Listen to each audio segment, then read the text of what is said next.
अस्सलाम वालेकुम, मैं हूं दीन इम्तियाज़ और आप देख रहे हैं तख्ती ऑनलाइन।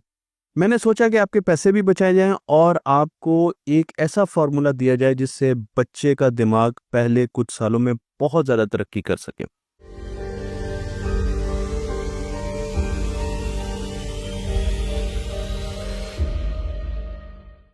हमारे बच्चों को मुख्तलिफ़ किस्म के खिलौने दिए जाते हैं कि वो खेलें, लेकिन मैं ये देखता हूँ कि हमारे मुल्क में जितनी गुर्बत है, हर बंदा खिलौने अफोर्ड नहीं कर सकता। तो आखिर वो अपने बच्चों को कैसे खिलाए? क्योंकि दिमाग खेलने से परवान चढ़ता है। हमारा एजुकेशन सिस्टम इस बात की रिस्पेक्ट नहीं करता, इसे इज्जत नहीं देता कि दिमाग बढ़ता कैसे। तो हम अपने तरीकों से पढ़ाने लगे हुए हैं और जब बच्चे उस तरीकों से नहीं पढ़ पाते तो हम कहते हैं ये तो बच्चा फारग है। हमें दिमाग को इज्जत देनी होगी कि वो किस तरीके से ग्रूम करता है और उन तरीकों से हमें अपना एजुकेशन सिस्टम बनाना होगा। हमारे एजुकेशन सिस्टम में सबसे ज़्यादा जोर होता है लिखाई पर और पढ़ाई पर। मेरे नज़दीक दिमाग को मुस्तकबिल में जो स्किल्स चाहिए उनमें लिखाई और पढ़ाई, स्पेशली लिखाई, बहुत पीछे चली जाएगी। तो आज की वीडियो है और इस वीडियो की शुरुआत करते हैं।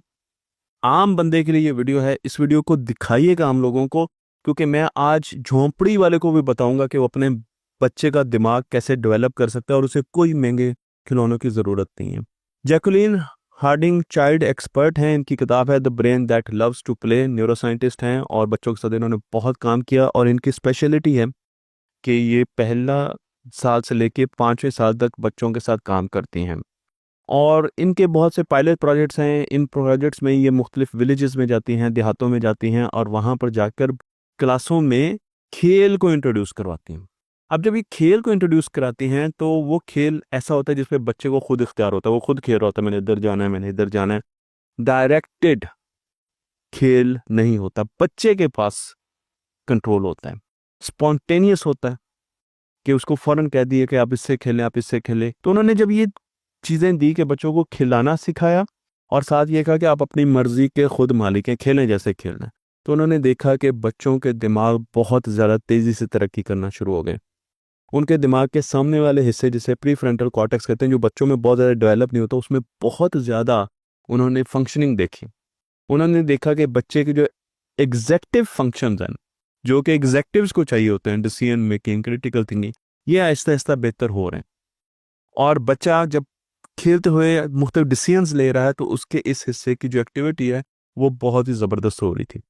मैं आपको एक और चाइल्ड न्यूरोसाइंटिस्ट की तरफ लेकर चलता हूँ, सुजैन सी लेवाइन की तरफ। द यूनिवर्सिटी ऑफ शिकागो में प्रोफेसर हैं और इन्होंने खिलौनों के दिमाग पर मुख्तलिफ जो असरात हैं उन पर बहुत ज़्यादा रिसर्च की।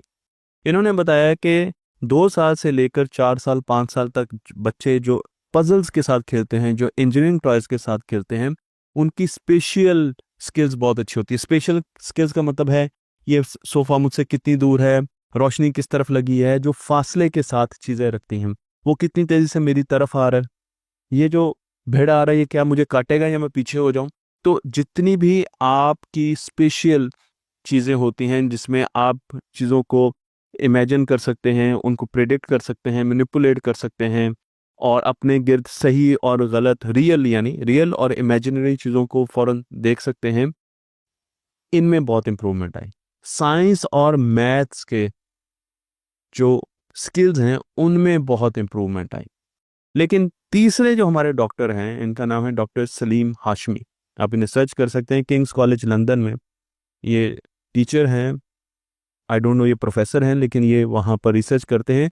इन्होंने कहा कि हमने बच्चों पर बहुत ज़्यादा रिसर्च की कि इन्हें कौन से खिलौने दिए जाएं और बहुत से खिलौनों को प्रमोट किया। हमने उनको इंजीनियरिंग टूल्स भी दिए, उनको बच्चियों को हमने डॉल्स दी, इसी तरह मुख्तलिफ कंस्ट्रक्शन किट्स दी ताकि बच्चे खेलें और हमें बताएं।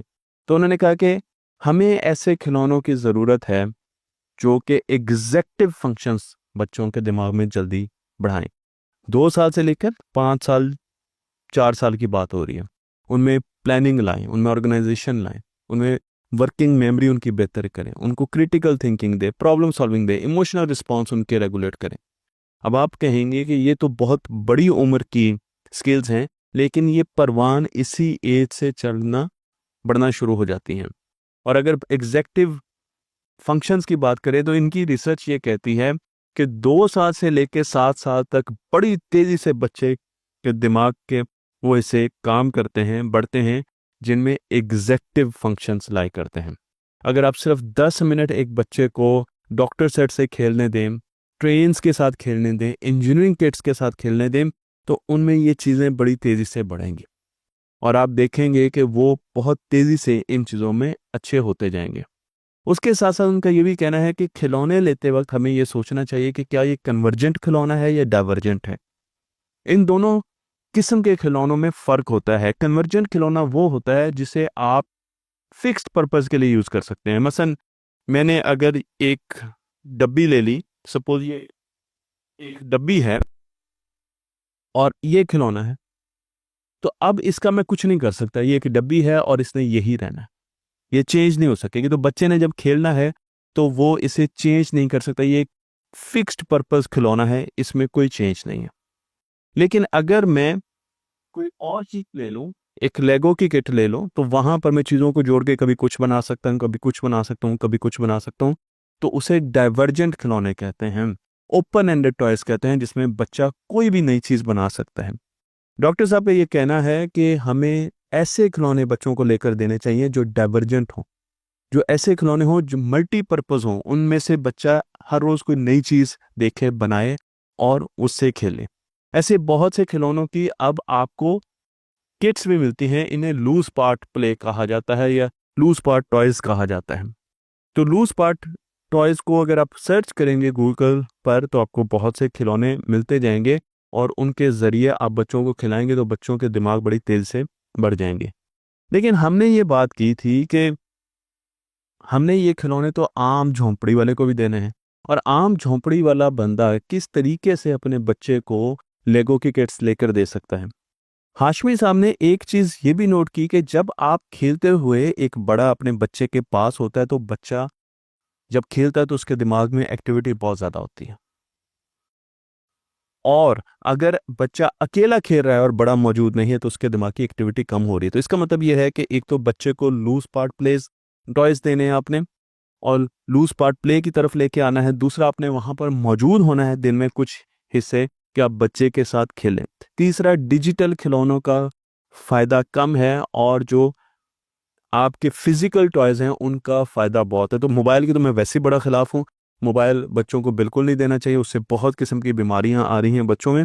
तो आपने डिजिटल टॉयज नहीं देने और आपने उनको सिंपल खिलौने देने। तो जब इस पर रिसर्च की गई तो पता चला कि हमारा जो ग्रे मैटर है दिमाग का, वो 8 साल तक बहुत तेज से बढ़ता है और इस किस्म के खिलौनों से बच्चों की कग्निशन में बहुत तेजी आई। तो जब उन्होंने देखा कि एक अडल्ट को लेके आए और वो बच्चे के साथ खेले तो उसका ग्रे मैटर बढ़ना शुरू हो गया और 8 साल तक ये ग्रे मैटर बढ़ता रहता है। तो अगर आप अपने बच्चे के साथ खेल रहे हैं और 8 साल तक आप उसके साथ बैठ के खेलते, तो एक रिसर्च ये भी कहते हैं कि अगर वालिद खेलेगा तो बच्चे के फ्यूचर में नंबर अच्छे आएंगे, माँ खेलेगी तो बच्चे की इमोशनल इंटेलिजेंस ज़्यादा अच्छी होगी।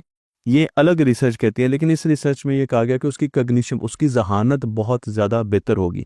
लूज पार्ट प्ले को बेस्ट इस वक्त कहा जाता है और कहा जा रहा है कि आप इस किस्म के खिलौने लें। अब लूज पार्ट प्ले की बहुत सी किट्स आपको नज़र आ रही हैं, बीन्स की चीज़ें नज़र बीट्स की चीज़ें नज़र आती हैं, आपको मुख्तलिफ किस्म के और बटन्स नज़र आते हैं जिनको आप आपस में जोड़ सकते हैं। बहुत सी चीज़ें हैं जो कि आप इस किस्म की वुड की, कोन्स की, स्टोन्स की ये ले सकते हैं। लेकिन अगर आप गौर करें तो क्या स्टोन्स, लीव्स, पत्ते, पत्थर, छोटे छोटे कोन्स, लकड़ी, ये वो चीज़ें हैं जो एक आम बंदा भी इकट्ठी कर सकता है।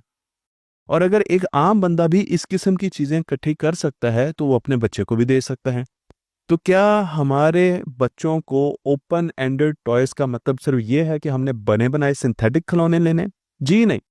नेचर में जितनी चीजें मिलती हैं, कुदरत में जितनी चीजें मिलती हैं, दरख्त के नीचे पत्ते अगर गिरे हुए हैं, एक फूल गिरे हुए हैं, पत्थर पड़े हुए हैं, लकड़ी पड़ी हुई है, वो सारी चीजें, हत्ता कि मैं तो यहां तक कहूंगा अगर वो उसको सेफ्टी के साथ देखा जाए तो कोई अगर जानवर है पड़ा हुआ है, हम बचपन में खेलते होते थे, जानवर मरता था उसको दफन करते थे वो लूज पार्ट प्ले था। हमारा सोच थी, हमारा ज़हन था कि अच्छा अब हमने ये करना है।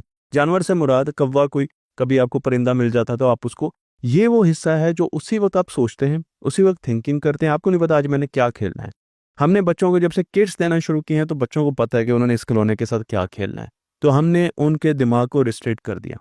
जब बच्चा नेचर में जाएगा, ग्राउंड में जाएगा और वहां पर वो मुख्तलिफ बच्चों के साथ मिलकर खुद खेलेगा, हर रोज नई चीज बना रहा होगा, आप उसको कोई एक नई चीज डिफरेंट दे दें उस दिन और उसके गिर्द उसके सारा प्ले होगा, तो आपके बच्चे के एग्जेक्टिव जो फंक्शंस हैं दिमाग के वो बहुत तेजी से बढ़ेंगे। और आपको फील होगा कि जो हम बार बार कहते रहते हैं प्ले दिमाग के लिए बहुत ज़रूरी है। बंद क्लासरूम में बैठ के बच्चे का दिमाग नहीं कम से कम डेवलप होता। आपकी ज़हनी आसाइश और आपके दिमाग को तस्कीन मिल सकती है कि मेरा बच्चा जो बहुत अच्छा पढ़ रहा है। मेरे पास जब लोग आते हैं और मुझे कहते हैं कि जी राइटिंग बच्चा अच्छी नहीं कर रहा, रीडिंग नहीं कर रहा, तो मैंने कहा 1 साल बाद कर लेगा तो क्या होगा। अगर जी अभी खूबसूरत नहीं करता, लिखता है चौथी में, 5वीं में कर लेगा, बहुत फर्क पड़ जाएगा। लेकिन अगर चौथी में उसका दिमाग उतना डेवलप नहीं हुआ जो 5वीं में, छठी में जाके हुआ, तो वो कितना पीछे रह जाएगा बाकियों से। इसलिए समझने की जरूरत है हम गलत जगहों पर अपनी एनर्जी लगा रहे हैं। राइटिंग पर एनर्जी लगाना मेरे नज़दीक, राइटिंग सिखानी चाहिए लेकिन राइटिंग को कभी भी एक्टिविटीज और प्ले पर फोकस नहीं देनी चाहिए। ये जो एक्टिविटीज बच्चे करते हैं ये उनके दिमाग को मुस्तकबिल के लिए तैयार कर रही है, क्योंकि मुस्तकबिल में उनको इन एक्टिविटीज से वो डिसीजंस लेने हैं जो कि उन्हें किसी ऑर्गेनाइजेशन में जाके, किसी प्लांट पे खड़े होकर, किसी क्रिटिकल जगह पर, किसी सॉफ्टवेयर की डेवलपमेंट के शुरू होने पर उन्होंने लेने हैं। लेकिन राइटिंग के साथ डिसीजन मेकिंग नहीं आती। तो अपने बच्चों को अच्छे थिंकर बनाएं, उनको अच्छे एग्जेक्टिव फंक्शंस दें। एग्जेक्टिव फंक्शन की सारी चीज़ें मैंने आपको बता भी दी हैं और हम यहाँ पे लिख भी देंगे। इन चीज़ों में अपने बच्चों को आगे लेके आए, सोचें कि वो चीज़ें हमने करनी है जिनमें ये चीज़ें बेहतर हो। राइटिंग से और वही किताब पढ़ने से वो चीज़ें नहीं आएंगी। तो इसलिए अपने कॉन्सेप्ट भी ठीक करें, समझें कि फ्यूचर की तालीम किस तरफ जा रही है। ओपन एंडेड प्ले दें, लोगों में अवेयरनेस लाएं, झोंपड़ी में जो मौजूद है उनको भी बताएं कि बच्चे को ऐसे खेलना। वैसे उनके बच्चे तो ऐसे ही खेलते होंगे, उनको बताएं। अपने बच्चों को भी लगी लगाई किट्स बनाकर ना दें, फिक्स टॉयज बिल्कुल ना दें, और उनको ऐसी किट्स दें जो एक तो जो इंजीनियरिंग से रिलेटेड हो और बहुत ओपन एंडेड हो। और सबसे अच्छी चीज़ ये है कि उनको नेचर में निकालें, रोज वो बाहर जाएं, पत्तों से खेलें, पानी से खेलें, तितलियों से खेलें, परिंदों में जाएं, उनको दाना डालें, हर रोज नई एक्टिविटी करें। तख्ते ऑनलाइन को लाइक कीजिए, शेयर कीजिए और इसे उनको दूसरों तक पहुंचाते रहिए।